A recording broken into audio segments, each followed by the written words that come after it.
Hi friends, welcome to Harini kitchen. ಇವತ್ತು ನಾನು ಮಾಡ್ತಿರೋ ರೆಸಿಪಿ ಮೊಟ್ಟೆ ಸಾಂಬಾರ್. ಈಸಿಯಾಗಿ ಸಾಂಬಾರಿಲ್ಲ ಅಂದಾಗ ಮೊಟ್ಟೆ ಸಾಂಬಾರನ್ನ ಬೇಗ ಮಾಡ್ಕೋಬೋದು. ಬನ್ನಿ, ಈ ಮೊಟ್ಟೆ ಸಾಂಬಾರಿಗೆ ಏನೇನು ಬೇಕು ಇಂಗ್ರೀಡಿಯೆಂಟ್ಸ್ ಅಂತ ನೋಡೋಣ.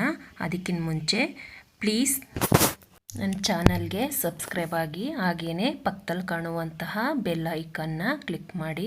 ಕ್ಲಿಕ್ ಮಾಡೋದ್ರಿಂದ ನಾನು ಹಾಕೋ ವಿಡಿಯೋಸ್ ಮೊದಲು ಬಂದು ನಿಮಗೆ ತಲುಪುತ್ತೆ. ಹಾಗೆಯೇ ನಾನು ನಿಮ್ಮ ಹತ್ರ ಸಾರಿ ಕೇಳಬೇಕು, ತುಂಬ ದಿನದಿಂದ ನಾನು ವಿಡಿಯೋ ಹಾಕೋಕ್ಕಾಗಿರಲಿಲ್ಲ ರೆಸಿಪೀಸ್ನ. ದಯವಿಟ್ಟು ಕ್ಷಮೆ ಇರಲಿ. ಮೊಟ್ಟೆ ಸಾಂಬಾರು ಮಾಡೋದಕ್ಕೆ ಏನೇನು ಇಂಗ್ರೀಡಿಯೆಂಟ್ಸ್ ಬೇಕು ಅಂತ ನೋಡೋಣ. 9 ಮೊಟ್ಟೆ ತೊಗೊಂಡಿದ್ದೀನಿ. ಬೇಕು ಅಂದರೆ ನೀವು ಜಾಸ್ತಿ ಬೇಕಾದರೂ ತೊಗೋಬೋದು. 2 ಸ್ಪೂನಷ್ಟು ತೆಂಗಿನಕಾಯಿ ತೊಗೊಂಡಿದ್ದೀನಿ.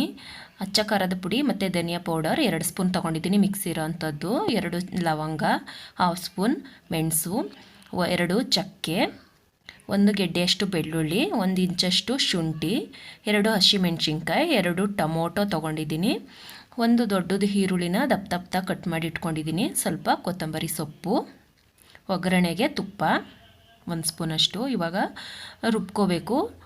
ಹಸಿಮೆಣಸಿನ್ಕಾಯಿ, ಶುಂಠಿ, ಬೆಳ್ಳುಳ್ಳಿ, ಈರುಳ್ಳಿ, ಚಕ್ಕೆ, ಲವಂಗ, ಮೆಣಸು, ಕೊತ್ತಂಬರಿ ಸೊಪ್ಪು ಇಷ್ಟನ್ನು ಹಾಕಿ ರುಬ್ಕೋಬೇಕು. ಸ್ವಲ್ಪ ತರಿಯಾಗೆ ರುಬ್ಕೋಬೇಕು. ಅದನ್ನು ಒಂದು ಪಾತ್ರೆಗೆ ತೆಗೆದಿಟ್ಕೋತಾ ಇದ್ದೀನಿ. ನಂತರ ಅದೇ ಮಿಕ್ಸಿ ಜಾರಿಗೆ ತೆಂಗಿನಕಾಯಿ ಮತ್ತು ಚಿಲ್ಲಿ ಪೌಡರ್, ಧನಿಯಾ ಪೌಡರ್ ಮಿಕ್ಸ್ ಇರುವಂತಹದ ಖಾರದ ಪುಡಿನೂ ಕೂಡ ಹಾಕ್ಕೊಂಡು ಟೊಮೊಟೊ ಹಾಕ್ಕೊಂಡು ರುಬ್ಕೋತಾ ಇದ್ದೀನಿ. ಇವಾಗ ಸ್ಟವ್ ಆನ್ ಮಾಡಿಕೊಂಡು ಒಂದು ಬಾಣಲಿಗೆ 2 ಸ್ಪೂನ್ ತುಪ್ಪ ಮತ್ತು ಹಸಿರು ಖಾರ ರುಬ್ಕೊಂಡಿದ್ವಲ್ಲ ಅದು ಫ್ರೈ ಆದ ನಂತರ ತೆಂಗಿನಕಾಯಿ ರುಬ್ಕೊಂಡಿರೋ ಅಂಥದ್ದು ಹಾಕಿ ನಮಗೆ ಎಷ್ಟು ನೀರು ಬೇಕು ಅಷ್ಟನ್ನು ಹಾಕೋತಾ ಇದ್ದೀನಿ. ಇವಾಗ ಇದು ಚೆನ್ನಾಗಿ ಕುದಿ ಬರಬೇಕು.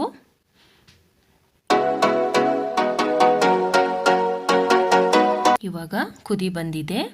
ಇದಕ್ಕೆ ಇವಾಗ ಮೊಟ್ಟೆ ಹಾಕ್ಕೊಳ್ಳೋಣ. ಒಂದು ಬೌಲ್ಗೆ ನೀರು ಹಾಕಿ ಈ ರೀತಿ ಸ್ಪ್ರೆಡ್ ಮಾಡಿಕೊಂಡು ನೀರನ್ನ ಚೆಲ್ಬಿಟ್ಟು ಅದೇ ಪಾತ್ರೆಗೆ ಮೊಟ್ಟೆನ ಹೊಡೆದು ಹಾಕ್ಕೋಬೇಕು. ಏನಕ್ಕೆ ಅಂದರೆ ಮೊಟ್ಟೆ ಪಾತ್ರೆಗೆ ಅಂಟ್ಕೋಬಾರ್ದು ಅಂತ, ಪ್ಲೇಟ್ಗೆ ಅಂಟ್ಕೋಬಾರ್ದು ಅಂತ. ಇವಾಗ ನಿಧಾನಕ್ಕೆ ಈ ರೀತಿ ಸಾಂಬಾರಿಗೆ ಮೊಟ್ಟೆ ಹಾಕ್ಕೋಬೇಕು. ಲೋ ಫ್ಲೇಮ್ ಮಾಡಿಕೊಂಡು ಒಂದೊಂದೇ ಹೀಗೆ ಹಾಕ್ಕೋಬೇಕು. ನಂತರ ಒಂದು 10 ನಿಮಿಷ ಲೋ ಫ್ಲೇಮಲ್ಲೇ ಮೊಟ್ಟೆನ ಬೇಯಿಸ್ಕೋಬೇಕಾಗುತ್ತೆ.